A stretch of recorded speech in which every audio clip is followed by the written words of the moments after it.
Só contar uma breve história para que você entenda.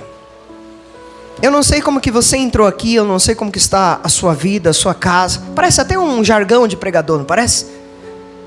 Mas há uma história verídica que tinha uma ilha e ela nunca teve um trabalho evangelístico naquele lugar. E um missionário, ele, junto com a sua equipe, ele decidiu ali fazer um primeiro culto. Um culto ao ar livre naquela ilha. Só que quando eles começaram a fazer esse culto, eles foram afrontados, insultados, e tiveram que suspender o culto porque as pessoas estavam ameaçando eles. E naquela noite eles conversaram, oraram, choraram, e eles estavam cansados, sabe, longe da sua casa, e queriam somente pregar a palavra, queriam somente levar o evangelho àquelas pessoas. E depois de orarem, eles decidiram que fariam no dia seguinte um domingo inteiro de jejum e oração. E ali aquela equipe começou a orar desde manhã, jejuar o dia inteiro. E naquele domingo eles se encheram da presença, do poder de Deus. E a história, irmãos, verídica, diz que nos 30 dias seguidos eles fizeram 30 cultos e eles ganharam toda aquela aldeia para Cristo. O que eu aprendo com isso, irmãos? Não é quem prega a palavra, não é quem leva a mensagem, mas o poder vem de Deus. Quando nós oramos, quando nós jejuamos, quando nós dependemos da graça de Deus, nós alcançamos vidas. Quando nós oramos, quando nós jejuamos, o nosso casamento vai bem. Quando nós oramos, quando nós jejuamos, a nossa vida emocional vai bem, a nossa vida espiritual vai bem, porque aí o poder não vem de nós, o poder vem de Deus. E eu queria falar essa noite e trazer e chamar a sua atenção para a realidade da nossa igreja, da Cristo Vive em Nós, e a missão que Ele tem nos dado, a missão que o Senhor tem nos dado. Nós somos completos e compostos de uma igreja de pessoas simples. Eu não estou falando simples de não poder ter dinheiro, mas de pessoas humildes, de pessoas que estão entendendo o que é ser um cristão aqui nessa terra. E o que eu aprendo com essa história é que uma igreja simples, ela está habilitada para ganhar pessoas simples. Eu não sei se você entende, simplicidade não tem a ver com não poder ter riquezas, não poder ter, sabe, bons recursos. Pessoas simples quer dizer que ela entendeu o que é ser cristão, o que é o cristianismo, que é tratar o outro como ele precisa ser tratado, porque o que a gente mais vê são pessoas dentro da igreja de uma forma e quando elas saem, elas são totalmente diferentes. Ela sai da igreja de um culto e trata mal as pessoas, elas são arrogantes, são prepotentes. Mas nós vamos ver diante desse texto e esse capítulo inteiro que pessoas simples estão habilitadas para ganhar pessoas. Igrejas simples estão habilitadas para ganhar pessoas simples. E eu e você, Cristo Vive em Nós, nós estamos sendo habilitados para ganhar essa geração, para ganhar esse bairro, para ganhar a nossa família, para ganhar a nossa vizinhança, amados. E eu levantei os irmãos aqui, e tem mais irmãos que fizeram a escola de discípulos, estavam liderando células, e hoje ainda não está. Creio que Deus vai abrir portas novamente, para te desafiar. Você perceberam que são poucas pessoas que levantaram. Agora imagine se 80% do que estão aqui pudesse estar liderando uma célula. Como que não seria diferente? Você acha que caberia aqui nesta igreja? Não. E eu não estou falando por causa da quantidade.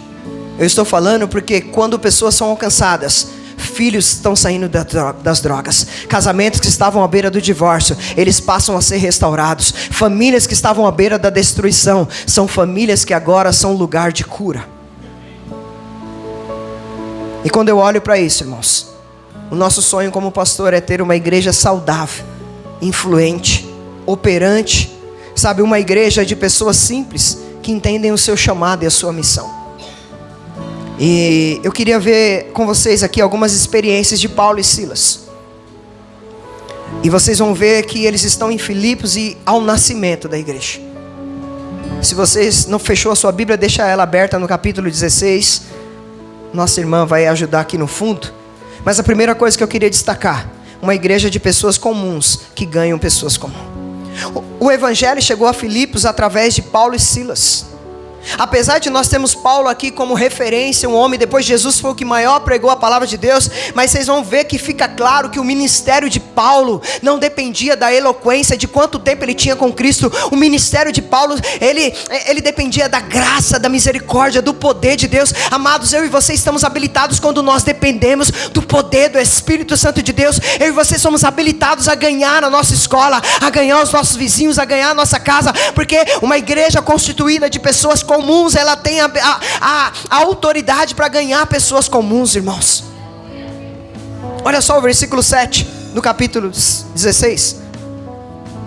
Veja se eles não dependiam do Espírito Santo. Olha o que diz: quando chegaram à fronteira da Mísia, tentaram entrar na Bitínia, mas o Espírito de Jesus irmãos, eles poderiam ser desobedientes, não poderiam? Não, eu vou mesmo que o Espírito Santo me impediu. Mas amados, Paulo e Silas dependiam do poder de Deus. Eles dependiam da direção do Espírito Santo. Ei, amado, amada do Senhor, o Senhor manda dizer para você: se você quer ter uma casa abençoada, se você quer ter um relacionamento abençoado, se você quer ter uma vida leve, uma vida que tenha a paz que excede todo entendimento, a primeira coisa é você depender da ação do Espírito Santo de Deus sobre a tua vida. Porque quando eu e você tomamos decisões sem consultar a Deus, nós tomamos decisões e dá ruim. Concorda comigo ou não? Todas as vezes que nós tomamos decisão sem ouvir a voz do Espírito Santo, eu falo por mim, irmãos, na minha casa, como marido, como pai, na igreja, quantas das vezes tomei decisões aqui sem ouvir a voz de Deus? Mas o Senhor impediu para que eles fossem. Aí o Senhor chama eles para Macedônia. Amados, eu sei que às vezes parece que a gente está ouvindo a voz do Espírito Santo. A gente tem que tomar muito cuidado, porque muitas das vezes parecia que eu estava ouvindo a voz do Espírito Santo, e na verdade eu estava ouvindo outra voz, que era o meu desejo, era a minha vontade, era a minha carne. Irmãos, esses dias eu tenho tomado muito cuidado, que eu tenho orado muito. E aí às vezes fica uma vozinha e parece que é Deus, irmãos. Sabe, parece que combina com a nossa vontade. Já percebeu isso? A gente quer uma coisa e parece que aquela voz está falando, vai que essa... E aí o Espírito Santo, não vai, que vai dar ruim. Tem alguém que concorda comigo aqui, irmãos? Ou é só eu que passo por isso? É verdade, irmãos. Amados, olha só o versículo 13. A pregação dele salvou a Lídia e sua casa. No sábado saímos da cidade e fomos para a beira do rio, onde esperávamos encontrar um lugar de oração. Sentamos e começamos a conversar com as mulheres que se haviam reunido ali. Se você olhou o texto, o versículo depois vai falar que Lídia era empresária. Lídia era uma mulher de posses. O que eu estou querendo dizer de pessoas simples? Não estou falando que nós não podemos ganhar as pessoas de alto escalão, que nós não podemos ser pessoas de alto escalão. Quero que você entenda isso. Mas eu estou falando que a pregação deles, olha o versículo 15, desculpa. Tendo sido batizada bem como os de sua casa, ela nos convidou dizendo: se os senhores me consideram uma crente no Senhor, venham ficar em minha casa. E nos convenceu. Amados, o texto vai dizer que ela era uma mulher temente a Deus ou não era? Não basta ser só temente a Deus. Quantas pessoas nós conhecemos? Eu era, antes de ter um encontro verdadeiro com Cristo, eu sempre fui temente a Deus. Meu pai, mesmo sem conhecer o Evangelho, ele sempre me ensinou a ser temente a Deus. Mas não basta só ser temente a Deus, nós precisamos ter um encontro verdadeiro com Jesus. Vai dizer que ela ouve a palavra e o Espírito convenceu ela a ouvir e aceitar a palavra de Paulo e Silas.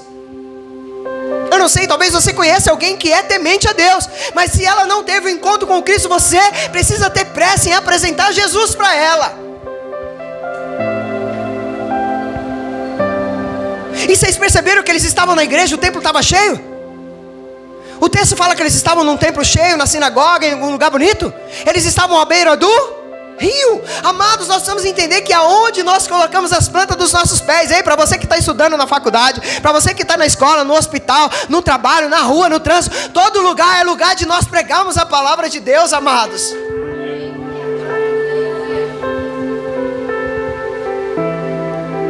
A Bíblia vai dizer que era inicialmente um grupo de mulheres que estavam na hora de seus afazeres domésticos. Irmãos, tinha máquina de lavar nessa época? Onde que as mulheres lavavam suas roupas? Na onde? Na beira do rio. Olha só, lugar simples, pessoa simples, mas a palavra foi pregada e alguém aceitou Jesus. Irmãos, não havia glamour, não havia púlpito como eu estou aqui, não havia, pessoas aplaudindo. Numa simples conversa, eles convenceram aquela mulher a aceitar o Senhor. E aí eu quero dizer para você, e isso bate em mim primeiro, que nós possamos sempre ter essa preocupação. Não é no glamour que Deus quer nos usar, não é quando está todo mundo, mas Deus quer nos usar na simplicidade do dia a dia, onde só nós e o Senhor sabemos. Amados, tão interessante que essa mulher era influente, irmãos. Era uma mulher que tinha, tinha poder, tinha din-din. Quem gosta de um din-din aí, levanta a mão, irmão. Ele só tem alguns, os outros não gostam. Dá para mim, por favor, em nome de Jesus. E aí vocês vão ver, irmãos, que ela aceita Jesus. E a primeira coisa que ela faz com aqueles homens, ela chama eles para ir aonde? Aonde, irmãos? Para a sua casa. Irmãos, vamos entender aqui, igreja do Senhor, somos uma igreja de duas asas, que se reúne aqui no templo, mas também que se reúne nas casas. Vamos entender o poder que tem as nossas casas abertas, vizinhos sendo alcançados, familiares sendo alcançados. Se ela não abrisse a sua casa, os seus familiares não seriam alcançados.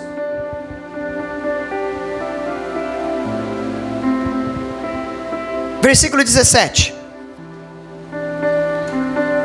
Olha só o que acontece logo depois. Essa moça seguia Paulo e a nós, gritando: esses homens são servos de Deus Altíssimo, e lhes anunciam um caminho da salvação. Agora Paulo e Silas pregam para uma moça que está endemoniada.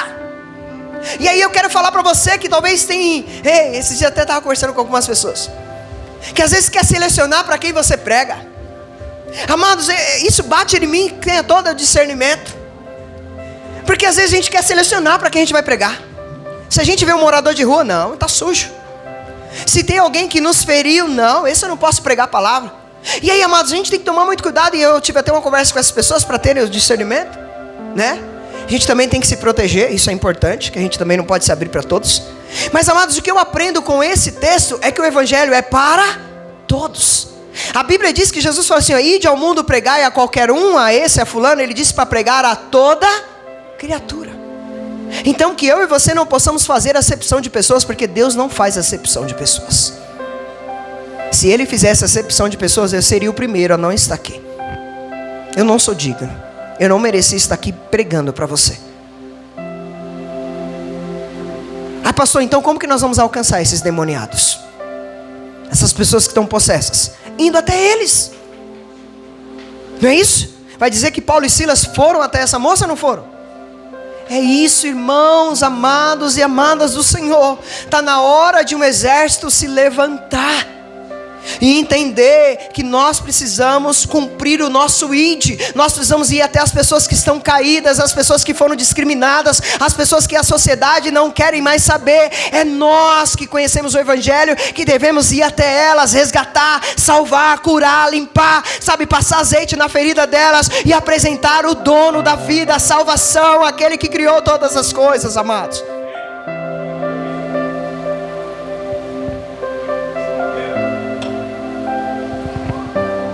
Nós não podemos ficar esperando que eles venham ao templo da igreja. Quantos aqui convidaram familiares para vir ao templo e eles resistiram? Mas quando abriram suas células, eles foram rapidamente. Concordam comigo? Irmão, você fala lá que vai ter uns comes e bebes, porque crente não bebe, mas come com a beleza. Você fala que vai ter um lanche lá, gente. Minha esposa está aqui, gente. Levanta a mão, minha esposa. Está na igreja até hoje por causa de um bolo, gente. Convidaram, ela falou que foi por causa do bolo. Comeu o bolo, mas o bolo tinha o evangelho dentro. Se deu mal, tá aí até hoje. Se deu bem, né? Deu para entender o poder da comida? Então, amados, eu e você precisamos entender isso. O poder que tem as nossas vidas e a nossa casa. Olha só, vamos para mais um. Atos 16, 32. Eu só estou destacando Paulo e Silas para que você possa entender uma coisa. Atos 16, 32 vai dizer: e pregaram a palavra, na minha versão, de Deus a ele e a todos de sua casa. Aqui está assim, e em seguida pregaram a palavra de Deus a ele e a todos os de sua casa. Esse texto, para você que não lembra, é sobre o carcereiro. Paulo e Silas estavam presos numa prisão, e eles estavam louvando e orando a Deus. As cadeias se quebram, as correntes caem, esse homem ia se matar, e eles falam: não façam isso. E aí vai dizer, olha só, para que você aprenda, vai dizer, meu amado e minha amada irmã, que esses homens, eu não sei como que você entrou aqui, talvez você tenha passado algumas lutas como eu. Esses homens estavam presos e as prisões de antigamente não tinha marmita. As prisões de antigamente não tinha caminha. As prisões eram no calabouço. E a merda, eu vou falar logo, o cocô, ela vinha até aqui. Para você entender como que eram as prisões antigamente. E esses homens tinham tudo para reclamar e murmurar ou não tinha, irmão? Tinha tudo para reclamar. Senhor, eu estou pregando a tua palavra e estou preso. Eu estou fazendo a tua vontade e estou preso. Mas vai dizer o texto que por volta da meia-noite eles estavam fazendo o quê? O quê, irmã? Orando e louvando a Deus. Amados, eu sei que não é fácil, mas esses homens nos mostram que é nos momentos de mais dificuldades que Deus vai nos usar para ganhar pessoas do nosso lado. É nos momentos de mais atribulação, de mais perseguição, onde nós deveríamos como ser humano murmurar, mas com a força e o poder do Espírito Santo de Deus, é nesse momento que feridos nós vamos curar outras vidas.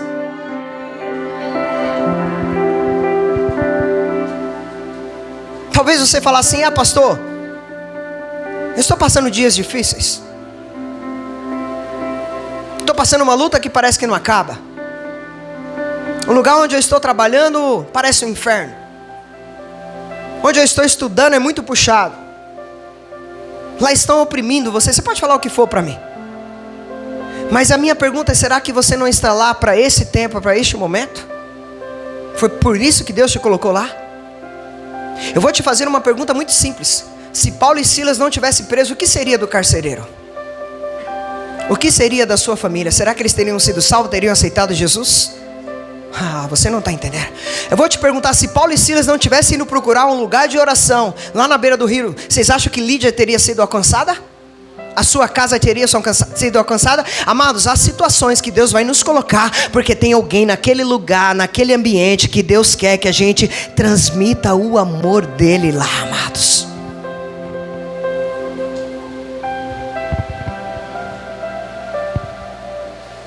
Eu quero falar para você. Entrou aqui e está reclamando do trabalho, da faculdade, da escola, da sua família, até da sua igreja. Se Deus te permitiu estar aqui, será que não tem um propósito? Eu sempre falo isso para a maioria das pessoas. Deus não une pessoas, Deus une. Olha só, a maioria já ouviu isso de mim. E graças a Deus tem transmitido isso para outras pessoas. Irmãos, se vocês soubessem o processo que foi quando nós fechamos o IP, nós queríamos ficar lá porque o aluguel era 3 vezes menos que aqui. Lá eu estava perto de casa, lá nós tínhamos a maioria das pessoas. E o Espírito Santo falou assim: eu não quero isso. Pela minha vontade eu fecharia aqui, irmãos. Mas o Espírito Santo falou não. E aí hoje, eu estou entendendo, o Senhor falou que a gente deveria ficar aqui porque há um propósito da gente estar aqui, amados. Este bairro aqui tem mais de 60 mil pessoas. E talvez 60, 70, 80% ainda não aceitaram a sua vida, não entregaram a sua vida para Jesus. Será que nós estamos aqui por acaso? Será que nós estamos aqui em vão?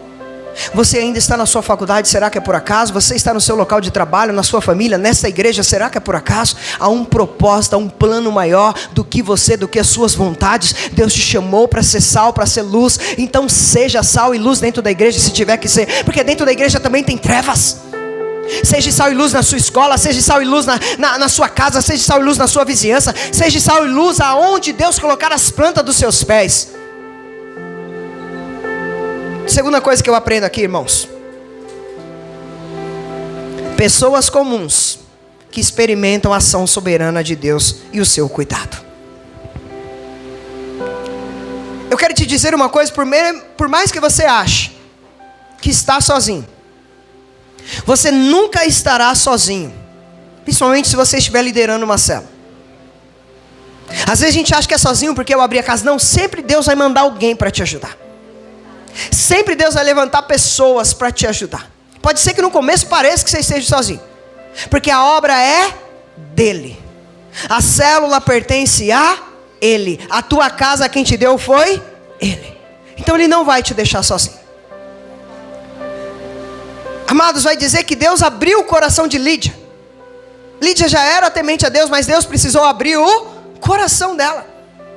E aí Lídia recebe eles em sua casa.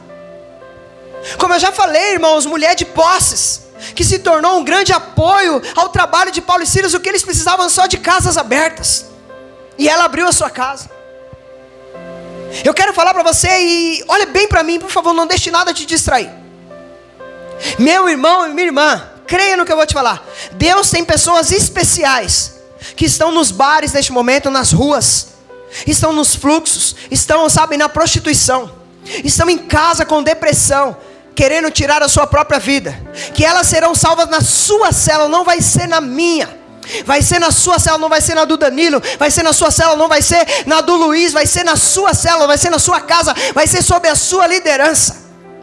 E elas se tornarão pessoas aliadas. Lídia se torna uma grande aliada de Paulo e Silas. Começa a ajudar Paulo e Silas nessa grande obra. E é isso que Deus faz. Olha só, Deus libertou a escrava de demônios.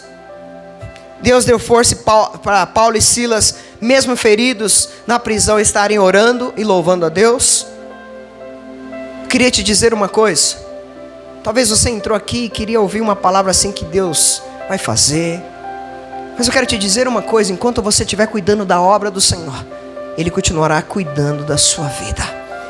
Enquanto você se dedicar, abrir mão, às vezes, eu falo, irmãos, porque não é fácil abrir mão da sua própria vida, do seu tempo, dos seus recursos, de tudo aquilo que o Senhor tem te dado. Eu tenho certeza, porque Deus tem feito isso na minha vida, na minha casa. Ele continuará cuidando das suas finanças, do teu casamento, dos teus planos, dos teus projetos, porque Ele disse: se você me buscar em primeiro lugar, as demais coisas Ele está falando, eu vou acrescentar na sua vida. Eu não sei o que você tem procurado, o que você precisa, o que você necessita, mas a minha palavra para você: se preocupe primeiro com o reino de Deus e a sua justiça.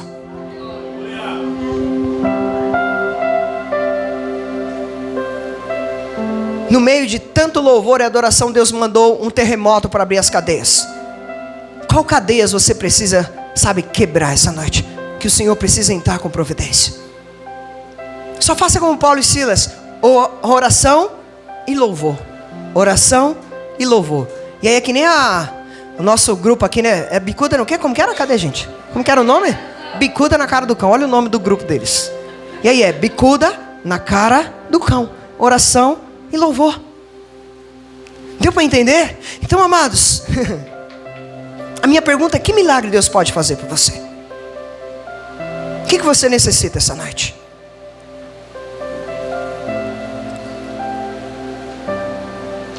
Se você olhar os versículos 33 e 34 do mesmo capítulo, vai dizer assim: naquela mesma hora da noite, o carcereiro lavou as feridas deles, e em seguida ele e todos os seus foram batizados. Então os levou para sua casa, serviu-lhes uma refeição, e com todos de sua casa alegrou-se muito por haver crido em Deus. Um homem que ia tirar sua vida, mas ouviu Paulo e Silas. Se vocês não perceberam, tem uma coisa semelhante com o Lídia. Eles foram para onde? Para onde, irmã? Eles foram para casa. É aceitar Jesus e levar as pessoas para casa. É aceitar Jesus e abrir o lar. É aceitar Jesus virar uma célula. Célula simplesmente é, irmãos, uma pequena igreja aberta durante a semana, onde cura feridas, onde tem um ouvido diferente, um abraço diferente, uma palavra diferente.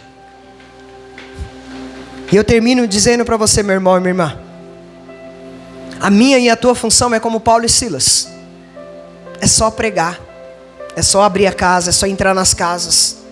Porque a Bíblia diz que quem dá o crescimento é Deus.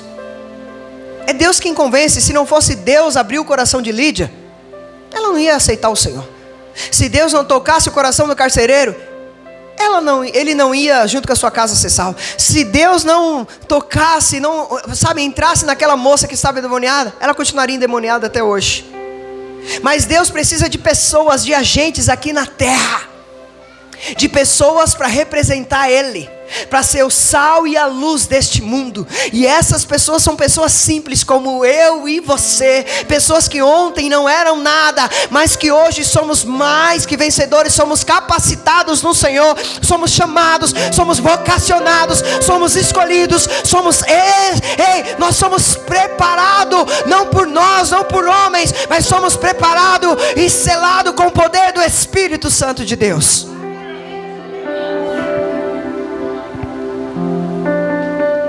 A minha palavra para você: faça a sua parte.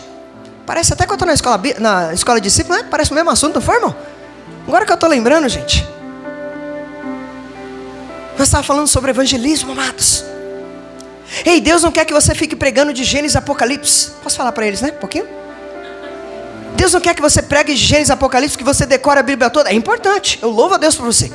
O que Jesus quer é que você mostre como que você era antes de Jesus, como que foi o seu encontro com Jesus e como que está a sua vida com Jesus.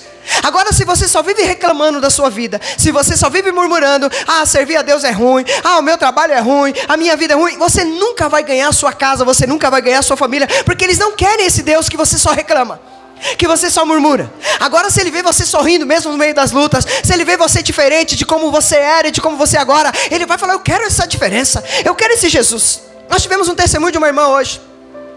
Quando ela estava começando, a família tinha uma religião e ela conheceu outra família que era cristã. E aí, olha só, na família que tinha essa religião, eles eram desunidos. A família só brigava, bebia, fazia o que queria. Mas a família que era cristã era unida, se perdoavam, se amavam. E aí isso tocou no coração dela para não querer que a família dela fosse igual a do pai dela, mas sim ser como a família da amiga dela, onde tinha união, onde tinha amor. Eu não sei se você está entendendo, o testemunho fala mais alto do que a minha boca. As pessoas não estão preocupadas com aquilo que eu falo, as pessoas estão preocupadas com como eu estou agindo com elas. E talvez você fale assim: eu quero ser um missionário. Eu vou falar para você, Deus já te deu o campo missionário. Sabe o seu local de trabalho? Sabe o que as pessoas querem que você seja lá? Diferente. Que ame elas, que você abrace elas, que você ouça elas, que você demonstre o amor de Deus por elas. Porque se você chegar lá e ficar falando a Bíblia, vai entrar aqui e sair aqui. Mas se você for Jesus aqui nessa terra, se você for as mãos de Jesus, o olhar de Jesus, o abraço de Jesus, o ouvido de Jesus, elas vão chegar perto de você e vão querer ser igual a você. Sabe por que nós colocamos o lema dessa igreja: amar a Deus e servir pessoas? Uma mensagem que nós fomos ministrados há quase 4 anos atrás, onde um médico ensinou que quando ele está atendendo um paciente, ali ele está amando a Deus e está servindo pessoas. E ele ensinou que quando uma mulher ou um homem está fazendo uma comida, ela tem que fazer com o melhor tempero, porque ali ele está amando a Deus e servindo pessoas. Quando ele está tocando um instrumento, seja na igreja, em qualquer lugar, ele tem que fazer o melhor, porque ali ele está amando a Deus e servindo pessoas. Quando ele está dirigindo, ele está amando a Deus e servindo pessoas. Quando ele senta para ouvir alguém, ele está amando a Deus e servindo pessoas. Então o seu propósito, o seu chamado não é cumprido só na igreja. É onde você está, é o seu ciclo de amizade, é a sua família. Então faça a sua parte, se dedique, cumpra a missão, o restante Deus vai fazer. Deus não está falando para você abrir a cabeça de ninguém e colocar o evangelho lá. Ele só está falando para você: ame mais, abrace mais, perdoe mais. Ele está falando para mim, para você: não adianta você conhecer de Gênesis e Apocalipse, não adianta você pregar bem, pastor Everaldo, não adianta você falar bem, falar teologia, ter feito teologia, se a sua vida não tem transmitido isso, se quando você passa as pessoas nem te cumprimentam, elas nem querem saber de você. Eu concluo dizendo, irmãos, para quem não conhece, depois estude sobre John Wesley. John Wesley, irmãos, era um homem que amava pessoas.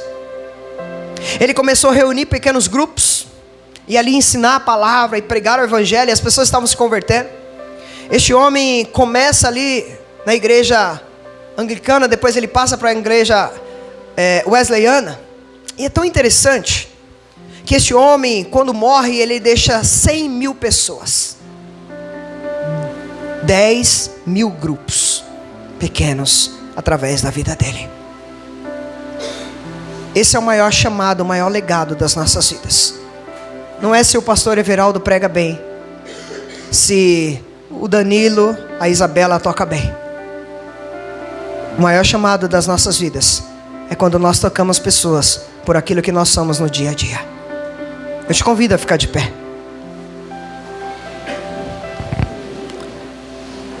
Que eu e você possamos ser essa igreja simples, com pessoas simples, mas cheia do amor e do poder do Espírito Santo de Deus. Eu queria te convidar a fechar os seus olhos, se essa palavra tocou o seu coração. Fale com Deus, tem um momento de conversa com Deus.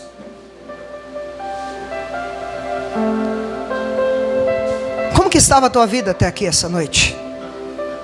Sabe, você estava até vindo à igreja ou, sabe, falando que é crente, mas você não estava tocando pessoas através do seu sorriso, do seu olhar, do seu abraço?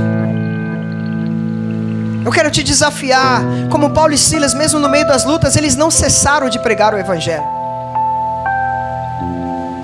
Eles não hesitaram no meio do calabouço, no meio da prisão.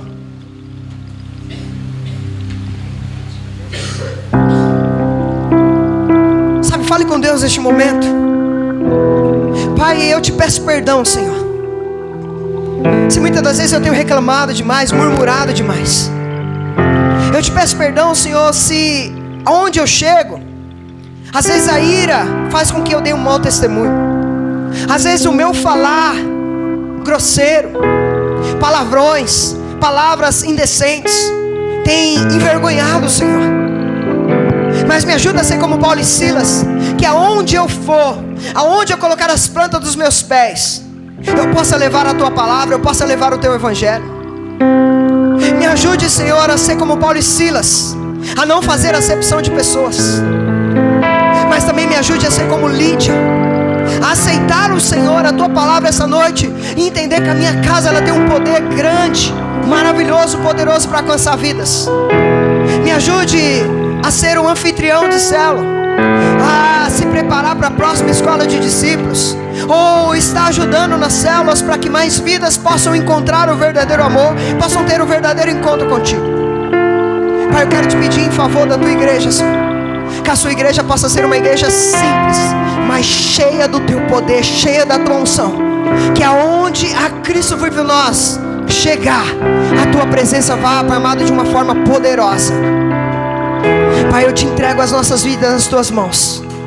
Levanta uma igreja, Senhor, um exército de cristãos que não são crentes somente dentro da igreja, mas aonde vão, transmite o seu sal e a sua luz, no nome de Jesus. No nome de Jesus. Ele abriu mão de saga.